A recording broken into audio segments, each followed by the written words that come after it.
Okay. In this question, we will be proving the congress modulo M is an equivalence relation. Now, in order to do so, first of all, we should understand what is a congress modulo. Congress modulo means A congruence B modulo M. Now, there are two conditions which must be satisfied. That is, A minus B, A upon B must be when A divides B, the remainder should be equal to M. That's the modulo part. Or A minus B must be divisible by M. Now, out of these two conditions, if any one condition is satisfied, we can say the given congress modulo, the condition of congress modulo of M is satisfied. Now, we have to prove the congress modulo of M is an equivalence relation. Let's start that. Okay, let's say the given relation is A comma B such that A congruence B modulo M for every A comma B belongs to Z, where M belongs to natural number and M is greater than 1. Now, here first we have to prove the given relation is reflexive. Then we have to prove the given relation is symmetric, and then we have to prove given relation is transitive. Let's start with proving the given relation is reflexive. Now, let us consider A to be an integer and replace B with A, because reflexive is a case where both the elements are same. So A congruence A modulo M for every A belongs to Z.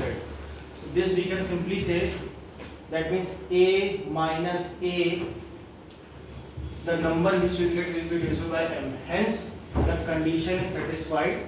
So therefore, the A comma A belongs to the given relation. So which proves us that the given relation is reflexive. Now, we come to the symmetric part. Here we have to prove that the given relation is symmetric. Let us consider A comma B belongs to R. Now, R defines as this congruence modulo. So therefore, A comma B can be written as A congruence B modulo M. Now, using the property of congruence, as we have already mentioned over here, we can say that A minus B is divisible by M. That means A minus B is equal to K times M, where K means any constant value which when multiplied by M will give us A minus B. Now, if we remove the minus sign from here and we can switch it over B minus A, take the minus sign on this side. So this becomes minus of K into M. Minus of K into M justifies that B minus A is also divisible by M. Hence, we say A comma B belongs to the given relation, B comma A also belongs to the given relation. Hence, the given relation is symmetric. Now, we have to prove that the given relation is transitive. Let us consider A comma B comma C be the three elements which belongs to integers. Now, A comma B belongs to the R, as we have already proved. Let's say B comma C also belongs to the R. So here R is a relation defined in a form of congruence modulo. So let's say A congruence B modulo M and B congruence C modulo M. This means A minus B is divisible by M and B minus C is also divisible by M.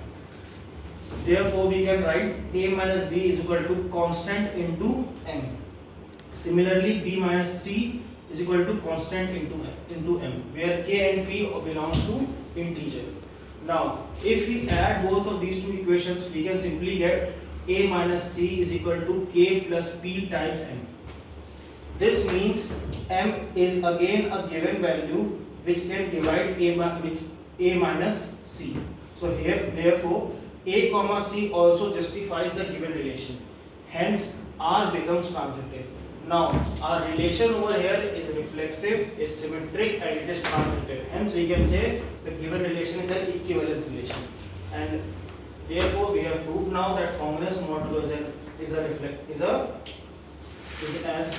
equivalence relation.